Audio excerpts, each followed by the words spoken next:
இன்றைக்கி பார்த்தீங்கன்னா எவ்வளோ தூரம் ஃபஸ்ட்டு டே வந்து எவ்வளோ தூரம் ட்ராவல் பண்ணியிருக்கோன்னா வெறும் 60 கிலோமீட்டர் தாங்க ட்ராவல் பண்ணியிருக்கோம். ஏன்னு பார்த்தீங்கன்னா வெயில் மேலே வெயில், அதனால் ரொம்ப கருத்து போயிடும் சொல்லிட்டு 60 கிலோமீட்டர் ட்ராவல் பண்ணியிருக்கோம். பார்த்திங்கன்னா நம்ம இங்கே தான் இன்றைக்கி வீடு கட்டி தூங்க போகிறோங்க. இந்த பல்கில் தான்.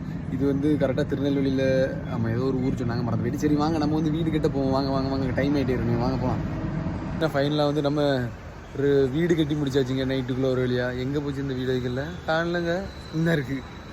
அண்ணா இருக்கா பின்னாடி. இனி நம்ம இந்த வீட்டில் தான் நைட்டு இன்றைக்கி பெட்ரோல் பல்கில் இங்கே தான் இருக்கோம். இங்கே தான் நைட்டு வந்து நம்ம தங்க போகிறோம். நம்ம இன்னைக்கு கன்னியாகுமரியிலேருந்து லடாக்கு ட்ராவலில் எத்தனை கிலோமீட்டர் ட்ராவல் பண்ணியிருக்கோன்னா வெறும் 60 கிலோமீட்டர் தாங்க வந்திருக்கோம். வெயில் ஜாஸ்தினால் இன்றைக்கி 60 கிலோமீட்டர் தான் ட்ராவல் பண்ண முடிஞ்சு. அப்புறம் பார்த்திங்கன்னா உங்கள் சப்போர்ட்டை மட்டும் தந்துகிட்டே இருங்க. ஏன்னா வந்து ஒத்தைக்கு ட்ராவல் பண்ணனால கொஞ்சம் டிப்ரெஷன் ஆகிடும். அது இல்லாமல் உங்களுக்கு வீடியோ இன்னும் இன்ட்ரெஸ்டிங்காக நாளைக்கு காலையில் ஒரு வீடியோ வர பாருங்க, வேறு லெவலில் இருக்கும். பிளான்லாம் போட்டாச்சுங்க. அதனால் உங்கள் சப்போர்ட்டை மட்டும் தாங்க. நம்ம வாங்க வீட்டை பார்த்துட்டு நெக்ஸ்ட் வீடியோவுக்கு நாளைக்கு போகலாம். வாங்க வீட்டு பார்க்க போவோம். பார்த்திங்கன்னா வீடு இங்கே இருக்குது. நம்ம இந்த வீட்டுக்குள்ளே தான் இன்றைக்கி இந்த இருக்குது வீட்டு வாசல். இந்த வாசலுக்கு ஓடி போய் நம்ம இங்கே தான் இன்றைக்கி நம்ம இந்த வீட்டில் தான் தூங்க போகிறோம். வாங்க நம்ம போய் தூங்கிட்டு நெக்ஸ்ட் டே பார்க்கலாம். பாய்.